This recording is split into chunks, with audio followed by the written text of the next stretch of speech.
E eu quero compartilhar com vocês um texto que está lá em Jó, capítulo 2, verso de número 11. Jó, capítulo 2, versículo de número 11. Essa palavra tem ardido no meu coração já faz alguns dias e eu quero compartilhar com vocês, tá? Já sentimos a presença de Deus por meio dos hinos que foram colocados para nós ouvirmos, por meio da oração, por meio da palavra, pela direção da nossa irmã. Que bênção, animada, cheia de Deus, coisa boa, coisa maravilhosa. Jó, capítulo 2, verso de número 11, tá bom? Diz assim o texto. O texto diz assim: ouvindo, pois, 3 amigos de Jó todo este mal que tinha vindo sobre ele, vieram cada um do seu lugar. Conseguiram aí memorizar?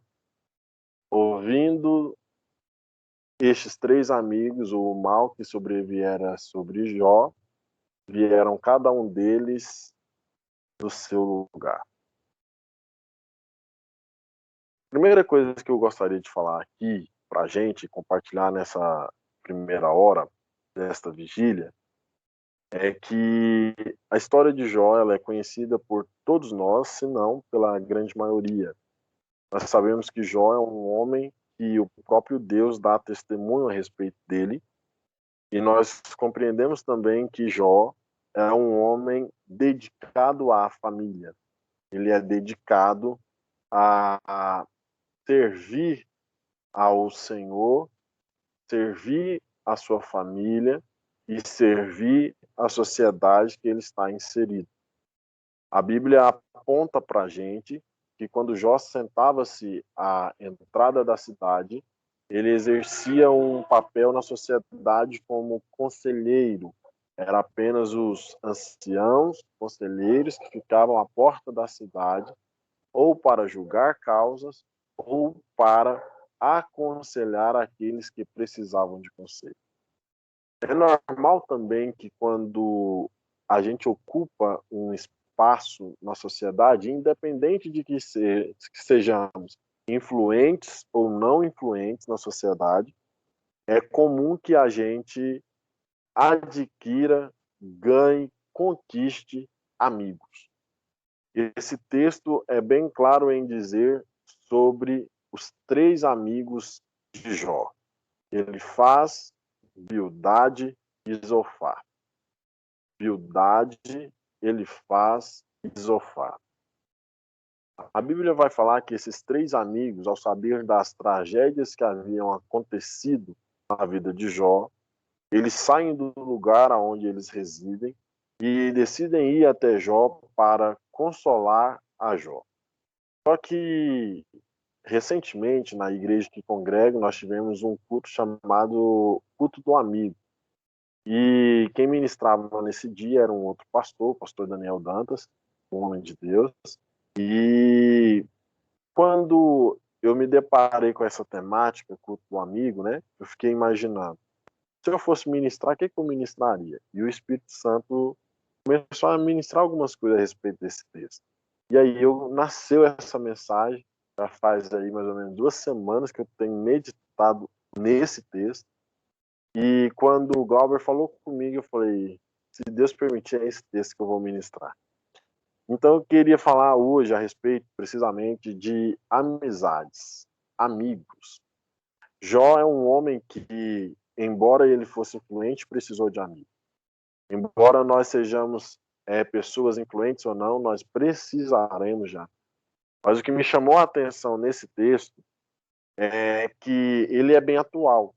Porque nós estamos em uma época pandêmica, de pandemia, a Covid está aí espalhada, graças a Deus em um número menor, mas esse vírus veio mostrar a nós que rico ou pobre, branco ou negro, alto ou baixo, magro ou mais fortinho, cada um de nós estávamos ou estamos vulneráveis a este vírus. E nesses momentos de adversidade, de dor, de enfermidade, e tantas coisas mais, de luto, nós nos deparamos com pessoas que são de fato amigos, amigos verdadeiros. Mas quando eu li esse texto, algo me chamou a atenção. Eu não sou um pregador que usa muito de símbolos ou de significados, mas esse texto me fez chamar a atenção. Tendo nós sempre um rol de amizade, sempre tendo nós pessoas na proximidade, na convivência, no relacionamento, seja ele pessoal, seja ele coletivo, a gente precisa atentar que ele faz Bildade e Zofar, eles trazem características de amizades que todos nós um dia tivemos, temos ou vamos ter. Bildade, ele faz Isofar, os nomes de cada um deles traz para nós uma lição. Se eu e você não tivemos amizades como estas, um dia nós seremos esse tipo de amizade para algumas pessoas. E a primeira coisa, eu não vou seguir aqui a sequência dos nomes que são apresentados, porque começa com ele faz, fala de Bildade e depois fala de Zofar. Mas eu quero começar primeiro falando sobre Bildade. O último nome que eu vou falar vai ser sobre ele faz. Bildade, ele traz o significado de amor confuso ou de confusão. E quando a gente olha para esse significado de Bildade, a gente entende uma coisa. Há amigos ou há pessoas que aproximam perto de nós que nos faz viver uma tremenda confusão. Desde uma probleminha na escola, quando a gente era mais jovem, mais novo, até a convivência que chega até hoje, sendo no coletivo da igreja, seja numa empresa, seja em qualquer lugar que a gente esteja. Quando eu ouvi que Bildade significava amor confuso ou confusão, eu me vi em alguns momentos da vida. Quando eu emitia algumas opiniões, algumas palavras, algumas coisas que eu mesmo vivenciei, e a confusão que isso gerava na vida de algumas pessoas, e eu me atentei que todos nós estamos cercados de, às vezes, de pessoas que nos levam para uma confusão. Seja por um falatório pequeno, seja por uma palavra mal colocada, aonde a gente vai vendo que num período pandêmico e também político, política tem rachado o convívio das famílias, tem desfeito amizades. A Bíblia mostra que no momento da aflição, a gente precisa de amigos que sejam verdadeiros e não amigos que nos levam para a confusão ou que fomenta mais isso. Infelizmente, nós estamos vivendo uma época onde as pessoas têm achado normal viver em meio à confusão, em uma casa de confusão, em um relacionamento confuso. E até mesmo quando a gente olha sobre a expressão de amor confuso, a gente percebe uma coisa, que amor confuso é colocar à prova até mesmo os sentimentos que nós temos a respeito de Deus. Quando a prova chega, algumas pessoas, elas não tendo o cuidado devido, elas começam a colocar dúvidas no nosso coração a respeito de que será que vale a pena ser fiel? Será que vale a pena permanecer servindo a Deus? Será que vale a pena continuar buscando a Deus? Mas eu quero acreditar, eu quero crer e ministrar sobre as nossas vidas que cada um de nós um dia já fez isso, mas nós não olhemos hoje para as outras pessoas, mas para aquilo que a gente é. Será que nós temos sido Bildade na vida de algumas pessoas? Será que nós temos sido pessoas que, no momento que nós deveríamos estar consolando, confortando, trazendo palavra de ânimo, palavra de vitória, vitória, profetizando bênção sobre a vida dos nossos filhos, dos nossos irmãos, daqueles que estão enfermos? Será que as nossas palavras têm sido palavra de ânimo, de conforto, de perseverança, de esperança, palavra que refrigera a alma, que revigora a fé, que alimenta a nossa alma? Será que a nossa conduta tem sido uma conduta que aproxima as pessoas de Deus, que as pessoas reconhecem Deus acima de todas as coisas? O meu convite nessa noite é que nós olhemos para dentro de si e digamos que nós possamos elevar a nossa voz e dizer: humildade eu não quero ser, confusão na vida das pessoas eu não quero trazer confusão aos sentimentos dessas pessoas eu também não quero também trazer. Pessoas que, no momento de crise conjugal, as pessoas também trazem palavras de que, será que vale a pena permanecer? Não, você tem que viver a sua vida. Isso não se faz. A gente busca um conselho da parte de Deus e lança uma palavra de cura, de revigoramento, de restauração, de resposta de Deus. Nós seremos hoje levados por Deus a viver uma amizade verdadeira, uma amizade que revigora, uma amizade que aproxima de Deus. Segundo nome que eu quero tratar hoje é sobre Zofar. Zofar, ele traz o significado de gorjear. Gorjear é o mesmo de falar, falador. Mas há uma expressão também de gorjear mais dor. E aí, gorjear mais dor dá a intenção de falar dor, ou seja, aquele que fala da dor. E quando a gente olha para a história de Jó, Jó conta todo o mal que veio sobre ele. E no momento que a intenção deles, quando saem do lugar, é boa, é consolá-lo. Mas quando eles se deparam e olham para Jó, eles começam a julgar o estado de Jó.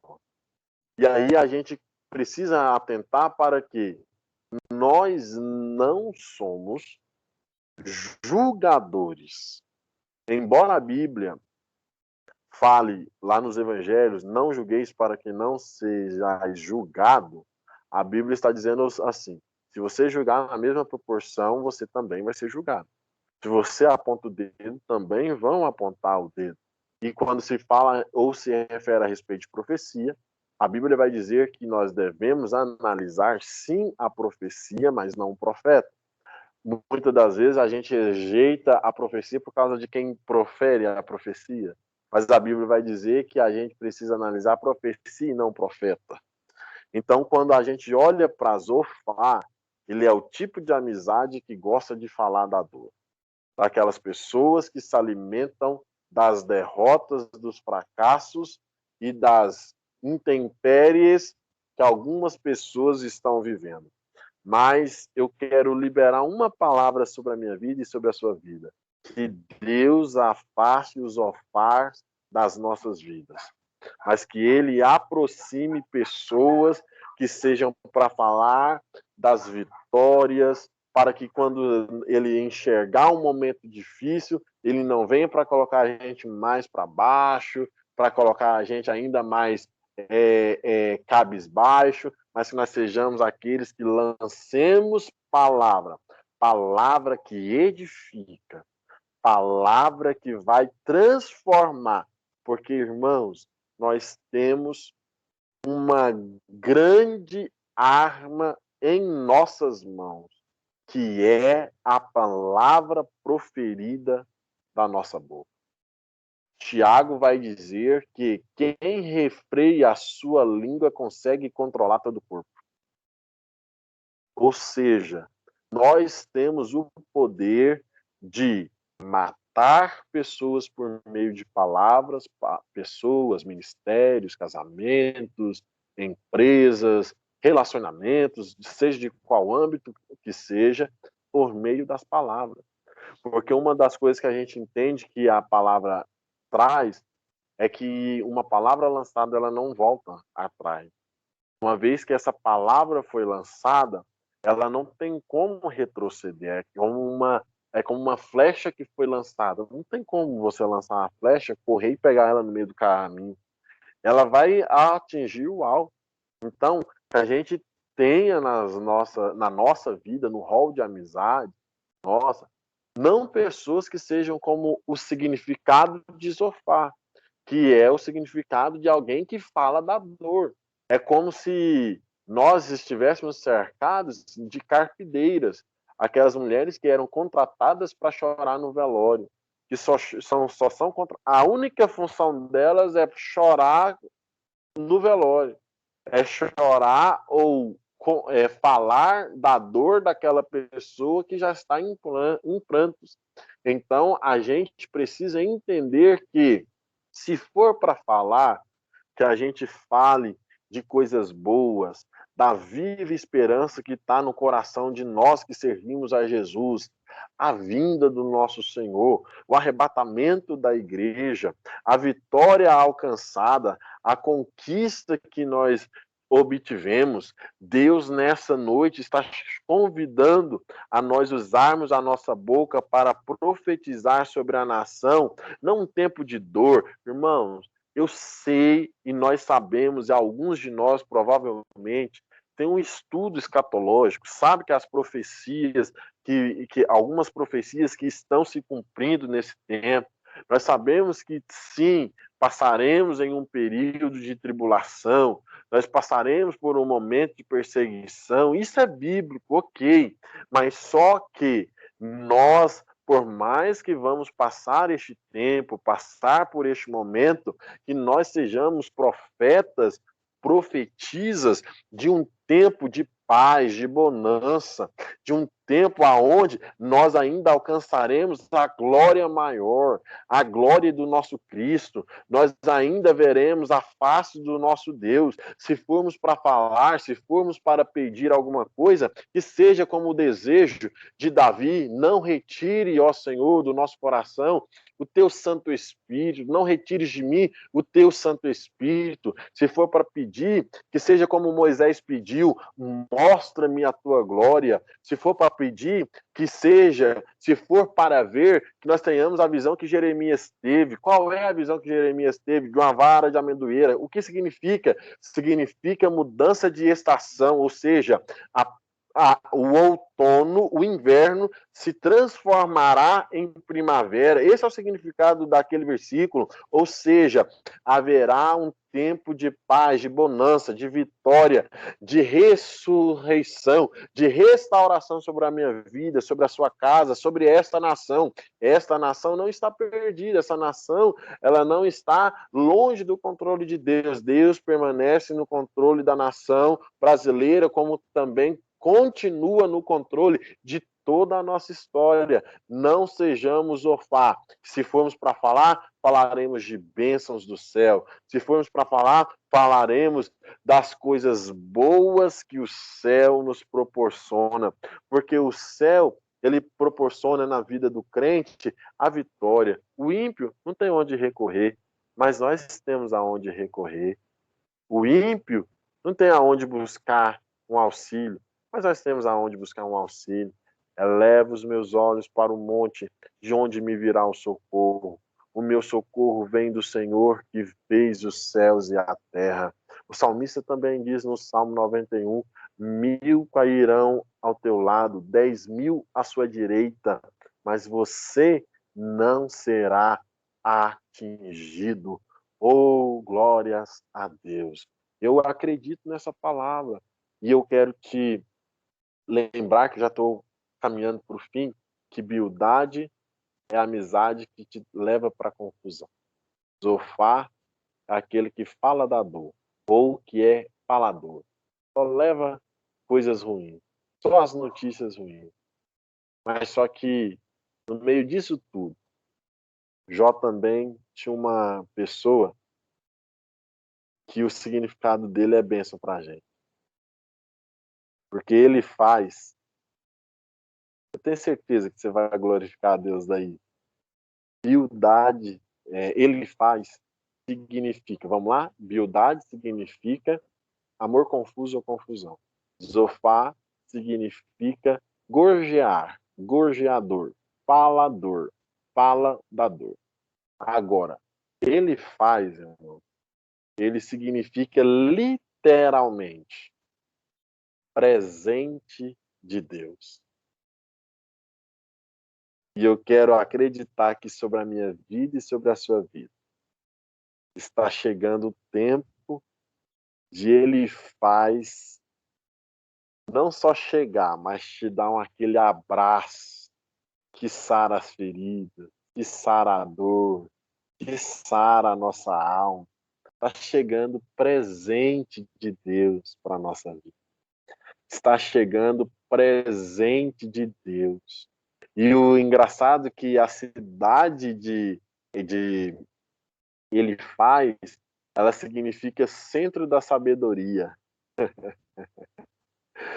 Além de chegar ao presente de Deus, essa pessoa vai acrescentar sobre a sua vida sabedoria, palavras sábias, palavras de edificação. Que nós possamos, eu concluo a mensagem aqui dizendo, e talvez você lembrou de um Bildade, talvez você lembrou de um Zofá, mas também que você lembre dos Elifaz que está sobre a sua vida. E a pergunta que não vai calar e você vai refletir nessa vigília é: que tipo de amigo você está sendo? Que tipo de amigo eu estou sendo? Que tipo de amigo nós estamos sendo para as pessoas que estão à nossa volta? Porque é normal a gente olhar para os outros, mas permita-me hoje fazer você refletir a respeito daquilo que você é, daquilo que você está sendo na vida das outras pessoas. Mas eu quero acreditar que esse povo bonito que eu estou vendo aqui é um povo que é presente de Deus. Presente de Deus na igreja, presente de Deus na empresa, presente de Deus na escola, universidade, na cidade, no município que você faz parte. Que nós sejamos presente de Deus para as pessoas que estão na sua volta. Que nós sejamos, ele faz, alguém que estende a mão, alguém que ajuda, alguém que aconselha, alguém que glorifica o nome de Deus com as nossas atitudes.